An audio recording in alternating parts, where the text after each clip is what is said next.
नमस्कार दोस्तों, आप सभी का स्वागत है हमारे YouTube channel BCS basic physics में। आज के इस वीडियो में मैं कक्षा 12 जो एनसीईआरटी की पाठ्य पुस्तक है उसके 8th चैप्टर विद्युत चुंबकीय तरंगें, इस चैप्टर से एक टॉपिक लेकर चल रहे हैं।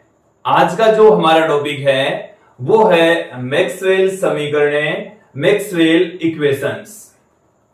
देखिए, मैक्सवेल ने विद्युत क्षेत्र से रिलेटेड तथा चुंबकत्व से रिलेटेड जो नियम है उनको एक सूत्र में पिरोने का काम किया। इन्होंने विद्युत क्षेत्र से रिलेटेड जो गाउस का नियम है, चुंबकीय क्षेत्र से रिलेटेड जो गाउस का नियम है, इसके साथ में विद्युत चुंबकीय प्रेरण से संबंधित फैराडे का नियम तथा चुंबकीय क्षेत्र से रिलेटेड जो मैक्सवेल का एम्पियर मैक्सवेल का जो नियम है उनको एक साथ में रखा और उनको एक साथ में रखकर 4 समीकरणें प्राप्त की जिनको हम मैक्सवेल समीकरणें कहते हैं। तो मैक्सवेल समीकरणें एक्चुअल में है क्या? दूसरे वैज्ञानिकों के द्वारा दिए गए नियम हैं और उनको एक साथ में रखकर ये कहा गया कि ये जो नियम हैं वो विद्युत क्षेत्र तथा चुंबकीय क्षेत्र के मध्य आपस में संबंध स्थापित करते हैं तथा विद्युत चुंबकीय क्षेत्रों के लिए ये समीकरणें लागू होती है। तो हम यहां पर आज के इस वीडियो में मैक्सवेल समीकरणें कौन कौन सी है उनके बारे में अध्ययन करने वाले हैं, देखने वाले हैं। आप इस वीडियो में मैक्सवेल एम्पियर का जो नियम है उसका भी विस्तृत अध्ययन करेंगे। क्लियर? हम स्टार्ट कर दें इस वीडियो को। और जो मैक्सवेल की इक्वेशंस हैं इन्होंने क्या किया, विद्युत क्षेत्र से रिलेटेड और चुंबकीय क्षेत्र से रिलेटेड जो नियम है उनको एक साथ रखकर ये कहा कि ये विद्युत चुंबकत्व क्षेत्रों के लिए लागू होती है। ये विद्युत क्षेत्र तथा चुंबकीय क्षेत्र के मध्य आपस में संबंध भी स्थापित करती है। इसलिए उन समीकरणों को उन्होंने एक साथ रखकर मैक्सवेल समीकरणें नाम दे दिया। क्लियर? स्टार्ट करते हैं। सबसे पहले हम बात करते हैं कि जो मैक्सवेल समीकरणें हैं उनकी संख्या है 4। मैक्सवेल समीकरणें कितनी है? 4 समीकरणें हैं। देखिए, जो पहली समीकरण है मैक्सवेल की प्रथम समीकरण पहली समीकरण विद्युत क्षेत्र के लिए जो गाउस का नियम है वहां से हमें प्राप्त होती है। विद्युत क्षेत्र के लिए गाउस के नियम से प्राप्त होती है। देखिए क्या है, विद्युत क्षेत्र के लिए गाउस के नियम से, विद्युत क्षेत्र के लिए गाउस के नियम से, विद्युत क्षेत्र के लिए गाउस का नियम क्या कहता है? देखिए, सुन लीजिए। गाउस का नियम किसी बंद पृष्ठ के लिए ही लागू होता है और गाउस का नियम हमें यह कहता है कि बंद पृष्ठ से संबंधित विद्युत फ्लक्स का मान बंद पृष्ठ में उपस्थित कुल आवेशों का 1/ε0 गुणा होता है। एक बार देखिए, फिर से सुन लीजिए, समझ लीजिए कि किसी बंद पृष्ठ से संबंधित विद्युत फ्लक्स का मान बंद पृष्ठ में उपस्थित कुल आवेशों का 1/ε0 गुणा होता है। देखिए किस तरीके से हम इसको लिख सकते हैं कि जो विद्युत फ्लक्स है फाई, इसका मान बंद पृष्ठ में उपस्थित कुल आवेशों का 1/ε0 गुणा होता है। इसको हम दे देंगे इक्वेशन नंबर 1। अब देखिए, जो फाई है वो है विद्युत फ्लक्स और विद्युत फ्लक्स को हम क्या पुट कर सकते हैं? देखिए, विद्युत फ्लक्स, जो विद्युत फ्लक्स है उसकी डेफिनेशन क्या होती है? फाई बराबर ई वेक्टर डॉट ds वेक्टर का समाकलन, और गाउस का नियम है वो बंद पृष्ठ के लिए लागू होता है। इसलिए यहां पर हम जो समाकलन यूज में ले रहे हैं वो बंद पृष्ठ समाकलन प्रयोग में ले रहे हैं। किसका प्रयोग किया जा रहा है? ये इंटीग्रेशन का सिंबल है और ये 0 यहां पर लगा दिया हमने। इसका मतलब है कि ये जो क्षेत्रफल है वो एक बंद क्षेत्रफल है, क्लोज सरफेस के लिए नियम लागू होता है। ये जो इंटीग्रेशन का फॉर्मूला है वो, ये जो सिंबल आप लोग देख रहे हैं वो क्लोज इंटीग्रल को बता रहा है। इसका मतलब है कि जो क्षेत्रफल है वो बंद क्षेत्रफल है, इसके अंदर आयतन समाहित हो सकता है, आवेश समाहित हो सकता है। तो यहां से इसको मैं देता हूं इक्वेशन नंबर 2। विद्यार्थियों, आप इस समेशन क्यू को भी आवेश घनत्व के पद में पुट कर सकते हैं। देखिए कैसे इसको लिखा जा सकता है वो देख लीजिए। चाहे तो आप इसी फॉर्म में भी पुट कर सकते हैं। तो देखिए यदि इसी फॉर्म में पुट करते हैं तो समीकरण 1 और 2 से हम क्या लिख देंगे, 1 व 2 से समीकरण 1 और 2 को हम यदि इक्वल पुट कर दें देन हमें क्या मिल जाएगा, integration E vector dot ds vector equal to summation q upon epsilon naught. ये हमारे पास में आ चुका है मैक्सवेल की प्रथम समीकरण, जो कि हमने विद्युत क्षेत्र में जो गाउस का नियम होता है उससे प्राप्त की है। क्लियर। इसे आप दूसरे फॉर्म में इस तरीके से लिख सकते हैं कि जो समेशन क्यू है ये कुल आवेश को बताता है। समेशन क्यू क्या है, कुल आवेश। तो कुल आवेश किसके तुल्य होगा, देखिए हम यहां पर आप लोगों के सामने रख रहे हैं आवेश घनत्व। ये जो रो है वो क्या है, आवेश घनत्व है, जो कि प्रति एकांक आयतन में उपस्थित आवेश को बताता है। रो बराबर dq अपॉन dv से हम इसको पुट कर सकते हैं। देन यहां से इसको हम क्या लिख देंगे, dq बराबर रो इंटू dv। एक बार तो इसको समझ लीजिए, ये आवेश घनत्व के हमने डेफिनेशन से पुट किया है। रो बराबर dq अपॉन dv, मतलब प्रति एकांक आयतन में उपस्थित आवेश रो होता है। और यहां से dq बराबर रो इंटू dv, ये है अल्पांश dv आयतन में अल्पांश आवेश dq। यदि हम संपूर्ण आयतन में जो बंद पृष्ठ है उसके द्वारा जो आयतन घेरा जाता है उस बंद पृष्ठ में कुल आवेश यदि हम ज्ञात करें तो वो कितना हो जाएगा, कुल आवेश। तो कुल आवेश के लिए आपके पास में जो भी राशि है उसको आप इंटीग्रेट कर दीजिए। dq का इंटीग्रेशन कर देंगे, इधर से भी रो इंटू dv का इंटीग्रेशन हो जाएगा। और ये जो dq है वो कुल आवेश को बताता है, जिसको हम समेशन q से पुट करते हैं। तो समेशन q बराबर क्या आ गया, इंटीग्रेशन रो dv आ गया, इंटीग्रेशन रो dv। देन हालांकि आप इस फॉर्म में लिख देते हैं तो भी गलत नहीं है, यहां तक भी सही है, बट इस फॉर्म में भी यदि आप पुट करें तो क्या आ जाएगा हमारे पास में, ई वेक्टर डॉट ds वेक्टर का बंद पृष्ठ समाकलन बराबर होता है इंटीग्रेशन रो और dv upon epsilon naught, rho dv upon epsilon naught. ये हमारे पास में मैक्सवेल की पहली समीकरण, प्रथम समीकरण प्राप्त हो चुकी है। बताइए यहां तक आप लोगों को आगे समझ में कोई दिक्कत नहीं होनी चाहिए। अब हम बात करते हैं मैक्सवेल की द्वितीय समीकरण की। मैक्सवेल की जो दूसरी समीकरण है वो क्या है, मैक्सवेल की द्वितीय समीकरण। मैक्सवेल की द्वितीय समीकरण क्या होगी, मैक्सवेल की जो दूसरी इक्वेशन है वो चुंबकत्व के लिए जो गाउस का नियम है वहां से हम प्राप्त करते हैं। चुंबकत्व के लिए गाउस के नियम से इसको प्राप्त किया जाता है। तो देखिए चुंबकत्व के लिए गाउस के नियम से, चुंबकत्व के लिए गाउस के नियम से, चुंबकत्व के लिए गाउस का नियम। देखिए चुंबकत्व के लिए गाउस का नियम क्या कहता है, सुन लीजिए कि किसी बंद पृष्ठ से संबंधित चुंबकीय क्षेत्र का बंद पृष्ठ समाकलन हम यहां पर लेकर चलेंगे। बंद पृष्ठ और उस बंद पृष्ठ से संबंधित चुंबकीय क्षेत्र का मान शून्य होता है, अर्थात जो चुंबकीय फ्लक्स है उसका मान शून्य होता है।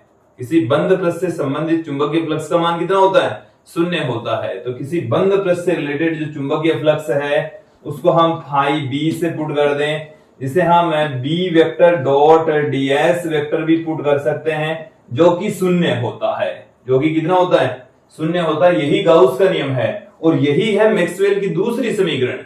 यही क्या है, जो गाउस का नियम है वही मैक्सवेल की दूसरी इक्वेशन है, मैक्सवेल की द्वितीय समीकरण कहलाती है। एक बार इस नियम को फिर से सुन लीजिए कि चुंबकत्व के लिए गाउस का नियम क्या है कि किसी बंद पृष्ठ से संबंधित चुंबकीय फ्लक्स का मान शून्य होता है। किसी बंद पृष्ठ से संबंधित चुंबकीय फ्लक्स का मान कितना होता है? शून्य होता है, जीरो के इक्वल होता है। चुंबकीय फ्लक्स को हम B vector dot ds vector put कर देंगे और कुल चुंबकीय फ्लक्स के लिए हम इंटीग्रेशन कर देंगे और बंद पृष्ठ के लिए चुंबकीय फ्लक्स का मान यदि आप ज्ञात कर रहे हैं तो उसके लिए हम इंटीग्रेशन के अंदर इस तरीके से जीरो दिखा देंगे। तो फाई बी बराबर जीरो होता है, B vector dot ds vector का बंद पृष्ठ समाकलन ये भी जीरो होता है और यही है मैक्सवेल की दूसरी इक्वेशन, द्वितीय समीकरण। अब हम आगे बढ़ते हैं और मैक्सवेल की तीसरी इक्वेशन की ओर चलते हैं।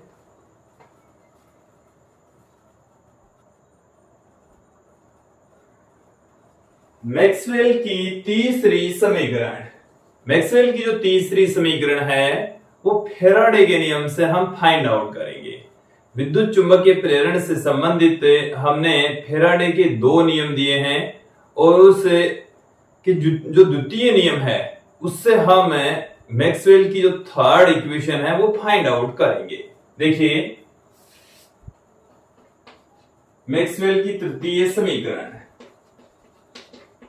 मैक्सवेल की तृतीय समीकरण, मैक्सवेल की जो थर्ड इक्वेशन है वो क्या कहती है? देखिए मैक्सवेल की तृतीय समीकरण, यहां पर ध्यान देंगे हम फैराडे के नियम का प्रयोग करेंगे। फैराडे के नियम से, फैराडे के नियम से देखिए फैराडे के नियम से हम क्या जानते हैं? देखिए हम फैराडे के नियम से प्रेरित विद्युत वाहक बल का फॉर्मूला जानते हैं जो कि क्या होगा? देखिए प्रेरित विद्युत वाहक बल, प्रेरित विद्युत वाहक बल, इसको हम E से पुट कर रहे हैं, माइनस में d phi B upon dt होता है। एक बार इस नियम को सुन लीजिए। फैराडे का जो दूसरा नियम है वो ये कहता है कि किसी कुंडली से संबंधित जब चुंबकीय फ्लक्स में परिवर्तन होता है तो उस कुंडली के अंदर एक प्रेरित विद्युत वाहक बल उत्पन्न हो जाता है और उस प्रेरित विद्युत वाहक बल का मान चुंबकीय फ्लक्स में परिवर्तन की दर के बराबर होता है। एक बार फिर से सुन लीजिए कि किसी कुंडली से संबंधित जब चुंबकीय फ्लक्स में परिवर्तन होता है तो उस कुंडली के अंदर एक प्रेरित विद्युत वाहक बल उत्पन्न हो जाएगा और उस प्रेरित विद्युत वाहक बल का मान चुंबकीय फ्लक्स में परिवर्तन की दर के बराबर होता है। तो चुंबकीय फ्लक्स में परिवर्तन की दर है वो है प्रेरित विद्युत वाहक बल E के बराबर। देखिए हम इसको एक बार फिर से इक्वेशन नंबर 1 दे देता हूं, या मैं इसको इक्वेशन नंबर 3 4 हो गई थी हमारे पास में, इसको मैं देता हूं इक्वेशन नंबर 5। समीकरण 5 हमने दे दिया है। ये जो मैं आप लोग देख रहे हैं ये प्रेरित विद्युत वाहक बल को बता रहा है, अर्थात ये विभवांतर को रिप्रेजेंट करता है। प्रेरित विद्युत वाहक बल एक प्रकार का क्या है? विभवांतर है, न कि बल। तो ये जो E है वो विभवांतर है और इस विभवांतर को हम किस तरीके से लिख सकते हैं हम जानते हैं। देखिए आप लोग क्या जानते हैं, हम विभव प्रवणता की जो डेफिनेशन है वहां से देखिए क्या जानते हैं विद्यार्थी, देखना समझना कि जो विभव प्रवणता है उसकी सहायता से हम यहां पर जो प्रेरित विद्युत वाहक बल है इसकी वैल्यू यहां पर फाइंड आउट करने वाले हैं। देखिए विद्युत क्षेत्र तथा विभवांतर के मध्य जो संबंध है वो क्या होता है? देखिए रिलेशन में आपको एक बार सामने रख देता हूं, E बराबर माइनस में dV बाई dr होता है, ये रिलेशन होता है। एक्चुअल में E और V के बीच में ये रिलेशन होता है, बट हम यहां पर किस तरीके से प्रूव कर रहे हैं वो समझ लीजिए कि यहां पर जो विद्युत क्षेत्र है उसको तो E से ही लिखा जा रहा है और जो विभवांतर है, देखो ये जो नेगेटिव साइन है वो दूरी के साथ में विभव में कमी को दर्शाता है। मैं यहां पर जो विभवांतर है उसको DE से पुट कर रहा हूं और जो दूरी है उसको DL से पुट कर रहा हूं। E बराबर DE अपॉन DL, देन यहां से क्या आ जाएगा हमारे पास में DE बराबर कैपिटल E इंटू DL, और यहां से हम इसको इंटीग्रेट कर दें तो इंटीग्रेशन DE बराबर integration E vector dot DL से इसको हम पुट कर देंगे और इसे हम E से लिख देंगे, और ये आ गई हमारे पास में समीकरण 6। तो समीकरण 5 व 6 से हमें क्या मिलेगा, देखिए दोनों ही जो इक्वेशन है वो प्रेरित विद्युत वाहक बल के बराबर है, तो इसे हम E vector dot DL vector equal to minus में d phi b अपॉन dt से पुट कर देंगे। देखो यहां से जो रिजल्ट निकल रहा है उसका क्या महत्व है वो भी आप लोग समझ लेंगे। देखिए ध्यान देंगे, यहां पर जो हमारे पास में रिजल्ट आया है वो क्या आया है, E vector dot ds vector का समाकलन बराबर होता है माइनस d phi b अपॉन dt। तो देखिए एक तरफ तो है चुंबकीय फ्लक्स और दूसरी तरफ है विद्युत क्षेत्र।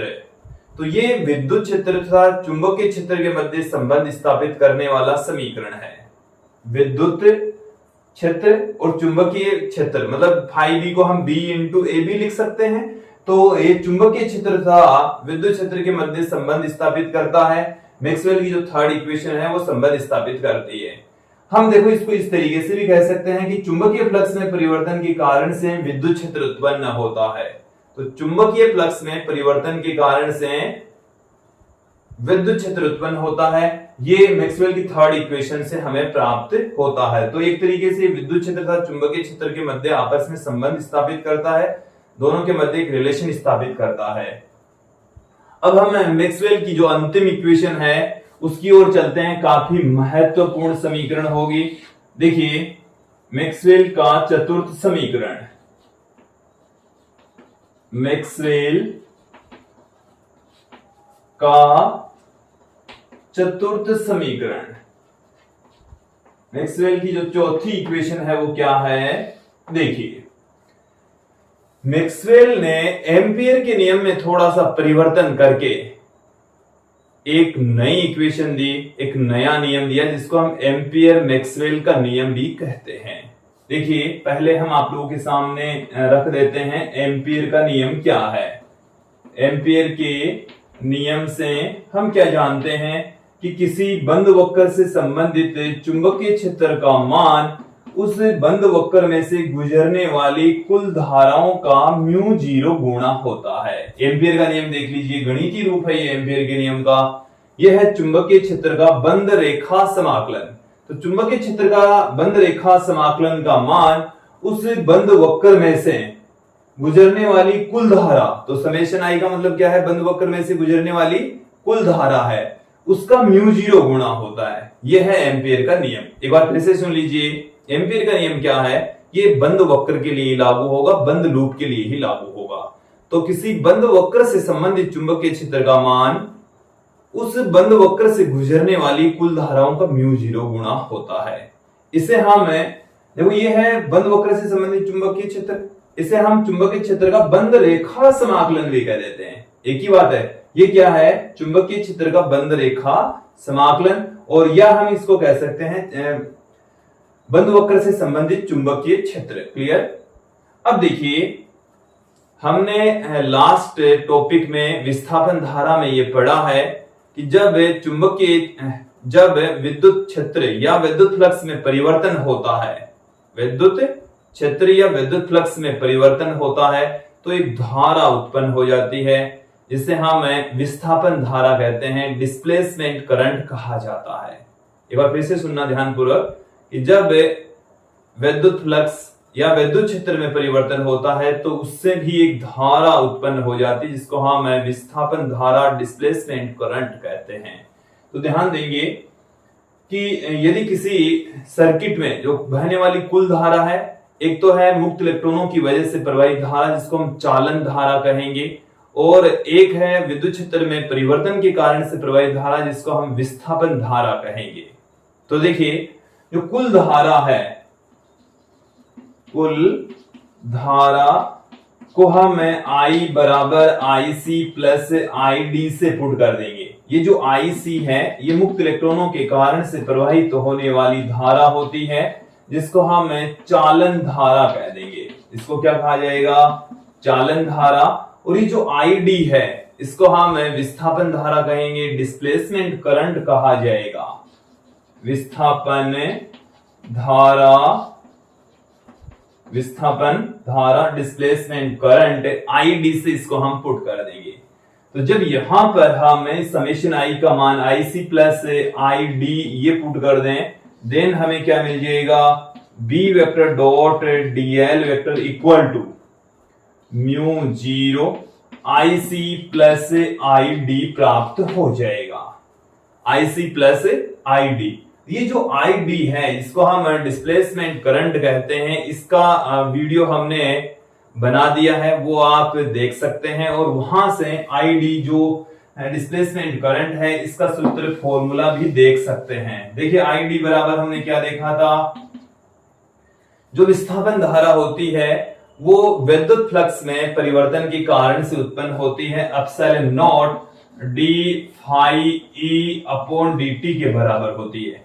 या आप इसको ऐसे भी लिख सकते हैं, आईडी बराबर epsilon not A D upon dt से भी इसको पुट किया जा सकता है। ये दोनों फॉर्मूले हो सकते हैं। क्लियर? देन यहां पर हमें क्या मिल जाएगा? B vector dot DL vector equal to mu zero IC plus mu zero ID. ID का मान कितना है? Epsilon naught D phi E upon dt। ये हमारे पास में इक्वेशन आ गई है और ये मैक्सवेल की चतुर्थ समीकरण कहलाती है। मैक्सवेल की चौथी समीकरण कहलाती है। ये समीकरण भी चुंबकीय क्षेत्र तथा विद्युत फ्लक्स के मध्य संबंध स्थापित करती है और ये हमें बताता है कि विद्युत फ्लक्स में परिवर्तन के कारण से चुंबकीय क्षेत्र उत्पन्न होता है। विद्युत फ्लक्स में परिवर्तन के कारण से हमने धारा तो पढ़ी है, बट यहां से क्या रिलेशन निकलता है कि विद्युत फ्लक्स में जब परिवर्तन होता है तो धारा चुंबकीय क्षेत्र उत्पन्न हो जाता है। क्लियर? तो ये इक्वेशन भी चुंबकीय क्षेत्र तथा विद्युत क्षेत्र के मध्य संबंध स्थापित करती है। इस फाई के स्थान पर आप आप क्या पुट कर देंगे? E इंटू ए भी पुट कर सकते हैं। तो E यहां पर आ जाएगा, A बाहर आ जाएगा। क्लियर? तो विद्यार्थी ये थी मैक्सवेल की चौथी समीकरण। और ये जो इक्वेशन आप लोग देख रहे हैं यही है एम्पियर मैक्सवेल का नियम। एम्पियर मैक्सवेल का नियम, ये एम्पियर मैक्सवेल का नियम ही है यहां से यहां तक। एम्पियर मैक्सवेल का नियम क्या कहता है कि जो धारा है वो मुक्त इलेक्ट्रॉनों के कारण से प्रवाहित होती है। इसके साथ में जब विद्युत क्षेत्र में भी परिवर्तन होता है तो एक अन्य धारा बहती है जिसको हम विस्थापन धारा कहते हैं। तो जो कुल धारा है वो चालन धारा तथा विस्थापन धारा के योग के बराबर होती है। तत्पश्चात जो नियम है वो ये हो जाएगा। तत्पश्चात जो नियम है मैक्सवेल एम्पियर का जो नियम है वो ये हो जाएगा और इसे हम कहते हैं, यही क्या है? एम्पियर मैक्सवेल का नियम। एम्पियर मैक्सवेल का नियम, एम्पियर मैक्सवेल का ये नियम है। और ये जो आप लोग देख रहे हैं ये एम्पियर मैक्सवेल की चौथी समीकरण है। कौन सी समीकरण है? चौथी समीकरण है। तो विद्यार्थी ये थी मैक्सवेल की समीकरणें और मुझे उम्मीद है आप लोगों को ये जो मैक्सवेल की समीकरणें वो अच्छे से समझ में आई होगी। आज के लिए इतना ही। धन्यवाद दोस्तों।